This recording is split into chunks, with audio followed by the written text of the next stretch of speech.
What's up, my central unit? Is the Central Man here. So this is my review of WCW Monday Nitro, the very first episode of Monday Nitro.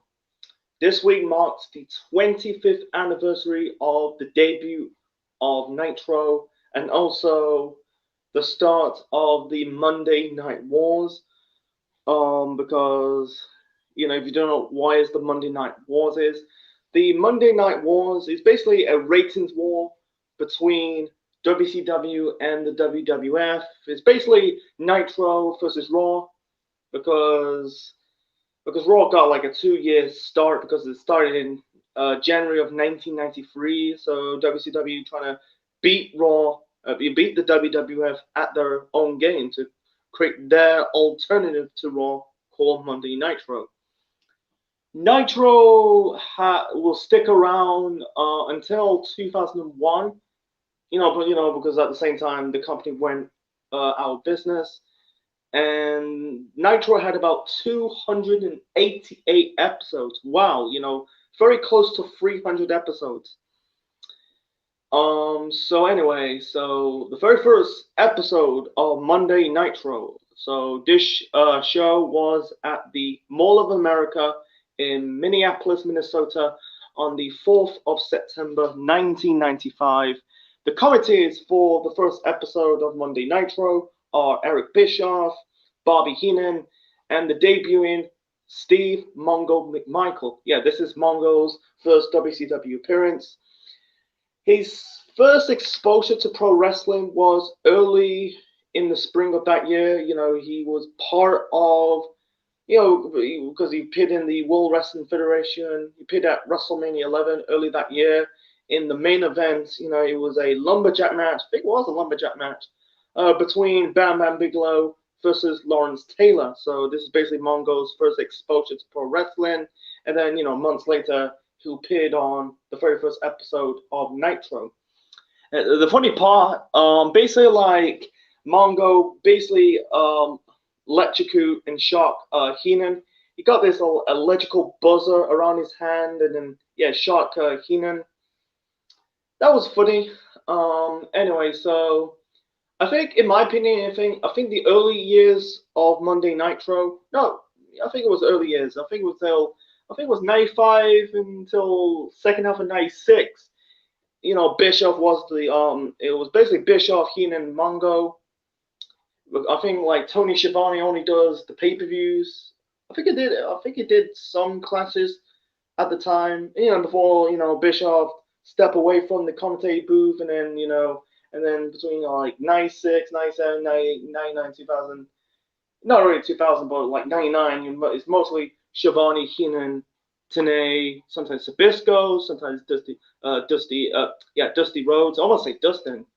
And then in 2000 you got fucking Scott Dawson, not Scott Dawson, Scott Hudson and Mark Madden. That was anyway. So the first ever match on Nitro, we got Flying Brian Pillman taking on Jushin Thunder Liger. In my opinion, this is match of the night. What a good match. One more of the match, he basically had, I call him Liger. Liger basically did a move off the ring apron onto Pillman. This was like outside the ring, and then Pillman, Liger was trying to suplex Pillman, but Pillman, I think he suplexed Liger off the ring. I think he hit like a cross body out of the ring. So in the end, I think Liger was going for like a suplex, but instead, Pillman, I think it was a small package or roll up to win this match. So yeah, this was match of the night. It was good, fast paced. This is pre cruiserweight division era because the cruiserweight division was formed in 1996. It's really a damn shame it didn't have because they used to have the light heavyweight division in the early 90s, 91, 92 period in WCW. But unfortunately, they completely disbanded the light heavyweight division. I thought that was completely stupid because they're doing all right. They're doing all right. Yeah, it's kind of the genesis, and years later, starting the Monday Night War era, they'll bring it back. This time they did the cruiserweight division. So Anyway, so it was a really good match. Not like a super classic match of the ages, but it was good. It was a good match. The babyfaces got the victory. I think Liger was a babyface at the time. So it's two babyfaces had a really good match. And in the end, you had both shake hands. So moving on to you had Sting said about he's the only one to lock in the Scorpion Deathlock. He's basically setting up his match with Ric Flair. I'll get to that match a little bit earlier, or later, sorry. And then we got this scene with Eric Bischoff interviewing Hulk Hogan in Pastamania. He was at this pizza place. Something about putting the world heavyweight title on the line against Big Bubba Rogers. That's the formerly known as Big Boss Man. I'll get to that match later on. So basically, Hogan was pointing over his Hulkamaniacs. His promo is a basic Hulk Hogan promo. So, anyways, so before I get to the next match, I need a piss. Be right back.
Okay, folks, I'm back. So the next match of the first episode of Monday Nitro, we got Sting defending the United States title against Ric Flair. Before the start of the match, we got the return of Lex Luger. This is a time that really, really WCW on the first episode of Nitro really got the ball going of the Monday Night Wars. Really got the first shots fired. Basically, Luger. This is his return to the company because Luger was a star in the company in the 80s and the 90s before spending 3 years in the World Wrestling Federation. So, his run in the World Wrestling Federation I think it was a flop in my opinion. I don't really have the time to talk about his run in the company, but it was not that good. I don't think he won a championship in the company. The only accolade Luger won, or really the only accolade he did in the World Wrestling Federation, he never won a championship. He was a joint winner, co-winner of the Royal Rumble in 1994. Alongside Bret Hart. Because Luger debuted in the company in 1992. He was part of the fucking crappy Vince McMahon's WBF, the World Wrestling, not World Wrestling, World Bodybuilding Federation, trying to compete with the Weeders. The Weeders had the International International Federation of Bodybuilding, or the IFBB. Vince got formed the World Bodybuilding Federation. Sorry, he was bounced around between running the World Wrestling Federation and the World Bodybuilding Federation at the same time. That federation folded. It's about his bodybuilding company, Vince McMahon, And Luger was not really, he never had any background in bodybuilding. He was, he's a former pro wrestler. And after the federation was folded, I'm talking about the WBF. He was debuted in 1990. I think it was late '92, early '93, as the narcissist Lex Luger. It's a damn shame that gimmick was getting over.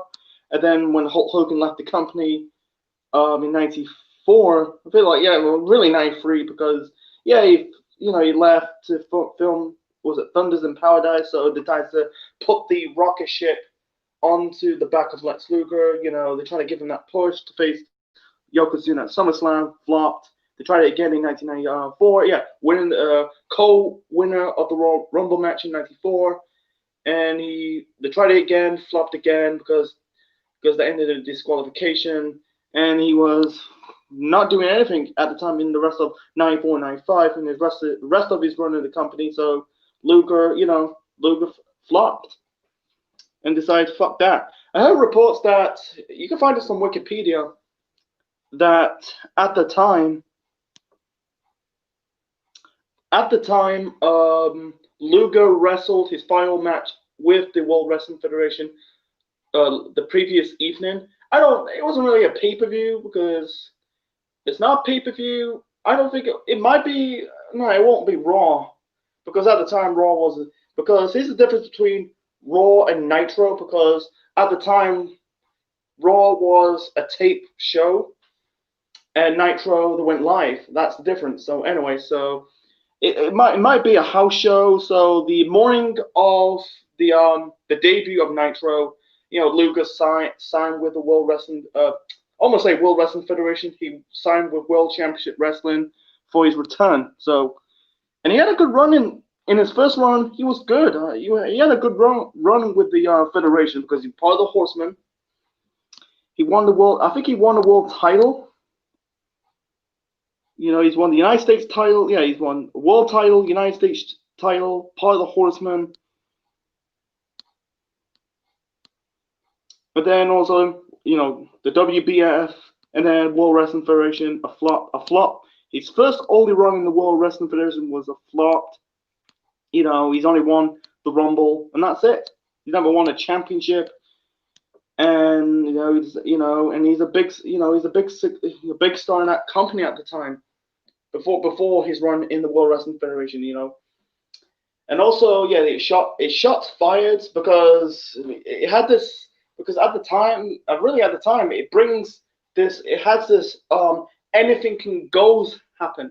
I think it really plants the seeds for that one shot 1 year later with Hall and Nash made their returns to the company, and because the difference is because Hall and Nash they used to debut wrestled in WCW, but they were not really stars. They're kind of like low to mid card talent.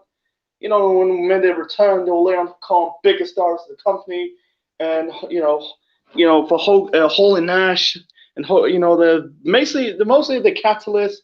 They are the co-stars. Really, they are basically the crossover stars. I think like Hogan is basically the catalyst of the company's boom period. They had 7 years later, '96 and all the way to '98. Anyway, so.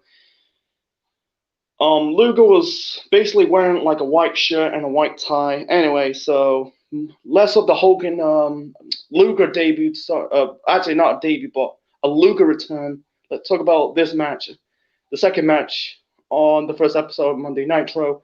It was Sting versus Flair for the United States title. It was a decent match. Let's be honest, it was a decent match. Not the classic Sting and Flair matches. They had bad matches later after this debuted and before this debut. Anyway, so you had Arn Anderson, Ric Flair's best friend, former member of the Horsemen, basically showing up. I thought he was going to distract Sting, helping Flair win the belt. In the end, this match ended in disqualification. Like basically, Flair chopped down Sting's leg, locked in the figure four leg lock. Flair was holding on the ropes, and the referee, I think it was Pee Wee Anderson, that's the referee, basically count really trying to get Flair off the ropes. You ever want, because if you don't let go of the ropes to the count of 5, that's an automatic disqualification. So the match was, thrown out to a disqualification. This was the time that, the referees are good, because in later years, the referees in WCW are shit. And then you got basically, you got Arn Anderson. Basically, I thought he's gonna help Flair beating down Sting, but instead, Double A turned on Ric Flair and basically chased Ric Flair out of the building. I think this is kind of planting the seeds of the reformation of the Horsemen. And then all of a sudden, we got the return of Scott Norton. I don't know why he's a return. I never knew he returned to the company, because he mostly, you see, Scott Norton, he's more influence in the NWO side, in those 96, 97 part of WCW. Unfortunately, I'm trying to do my research that Scott Norton, I don't think I never knew he had his first run in the company. I thought he debuted in 96, 97. He had a run in Japan. He was part of the NWO in Japan. They call WCW call it the Orient.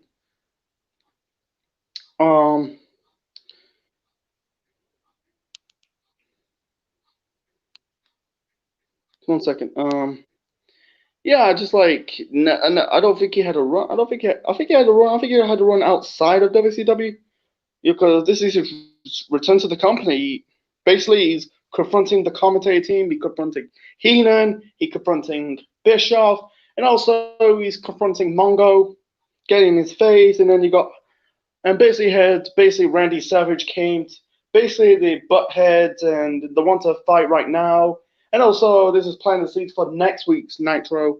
They said it later on, so next week's Nitro, they confirmed one match for next week's Nitro is Randy Savage versus Scott Norton. So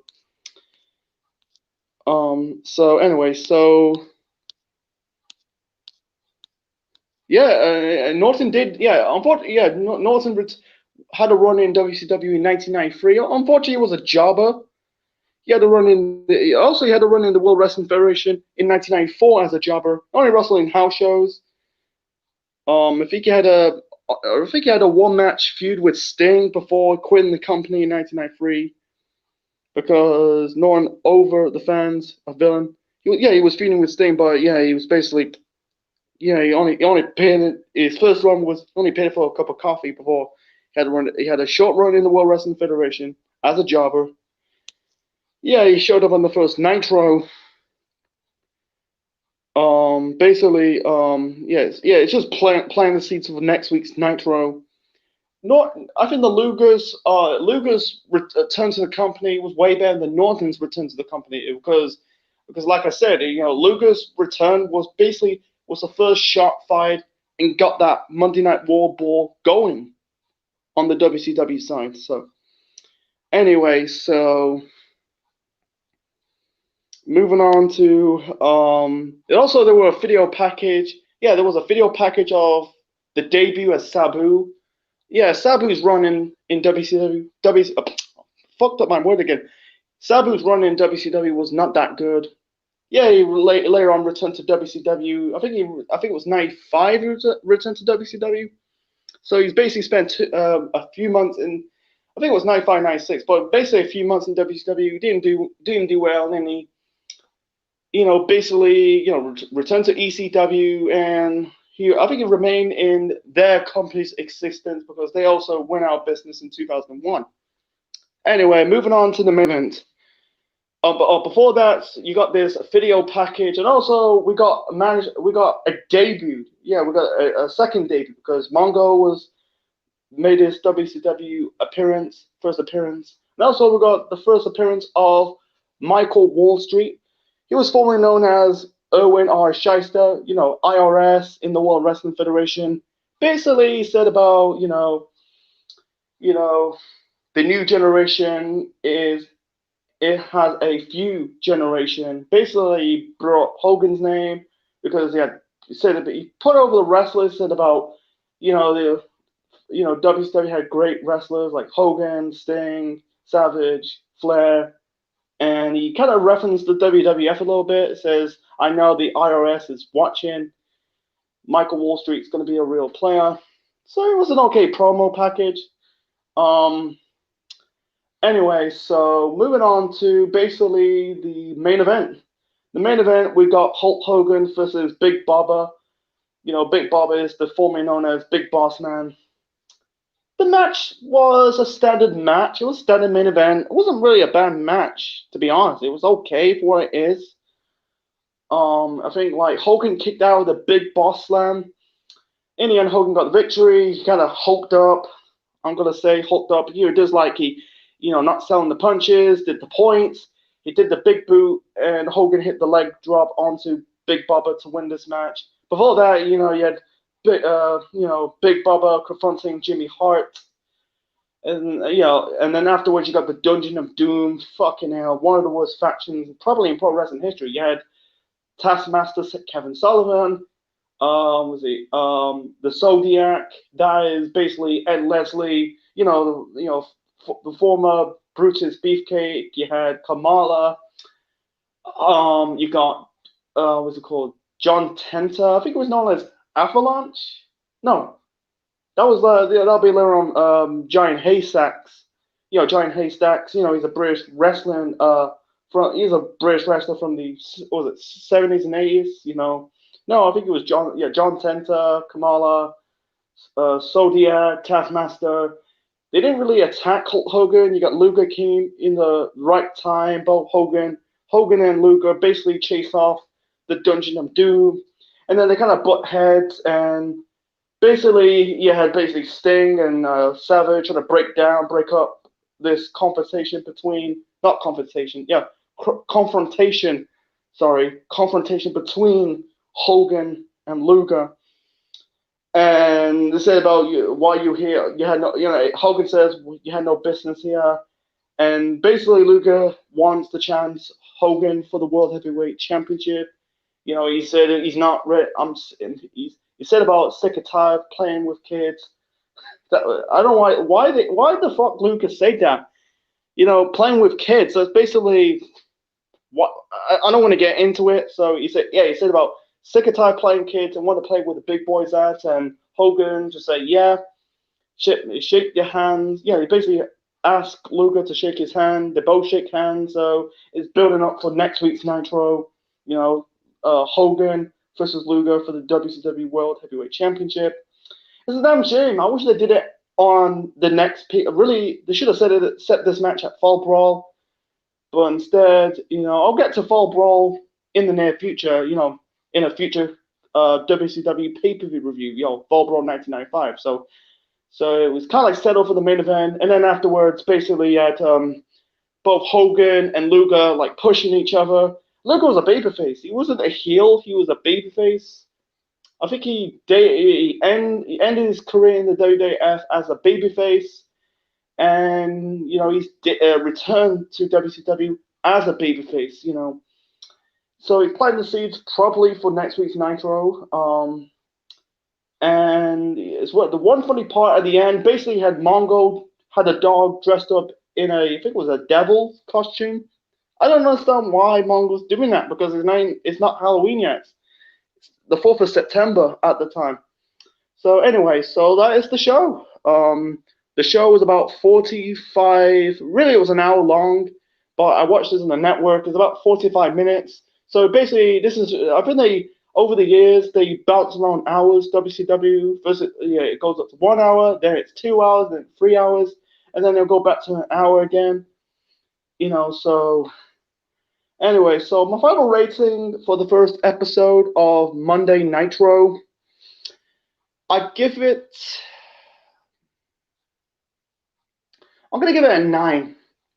I was planning to give it a 10, so I don't say it was the perfect debut, but it was a good debut, but not a perfect debut. Match of the night for me has to be Pillman versus Thunder Liger. Sting and Flair, for the most part, that was a good match, instead of the DQ finish. Hogan and Big Bubba was okay. Luger's debut was good because, like I said, first fire shot of the Monday Night Wars. And also in the middle, I put Michael Wall Street's promo. It was okay for what it is. And yeah, so that was the end. That was a good debut. I decided to myself I will do reviews of Monday Nitros because it was a good show back in the day. I know it's before my time, but it really kicked off really the boom period of pro wrestling throughout the 90s. Because next month will be the 1 year anniversary of the start of the Wednesday night wars between NXT and Dynamite. NXT and AEW. But it really kicked off. Really made WWE good. Made it in a bit better WWE. So yeah, I will do it. I'm planning to do it on Monday since I'm gonna call it Monday, probably like retro Monday night reviews. Basically, I'll do my reviews of Nitro and Raw. So, and speaking of Raw, I will do that same day, the same night Raw. Monday Night Raw from the same day. The 4th of September. And on Monday, I might not do it back to back. I don't think I will do a show back to back, review Raw and Nitro at the same time. I'll probably do two separate streams, Raw and Raw first and then Nitro. So anyway, so hope you enjoy my review of the first episode of Monday Nitro. Hope you like it. Leave your thoughts in the comment section below. Smash the like button and subscribe to the Central Man Network on YouTube. Stay tuned for tomorrow. I will do my review of WCW Bash the Beach 2000 and Saturday my predictions of AEW's All Out 2020. And also on Sunday my review of the same show of All Out 2020. So this is Central Man officially signing out. Check you later.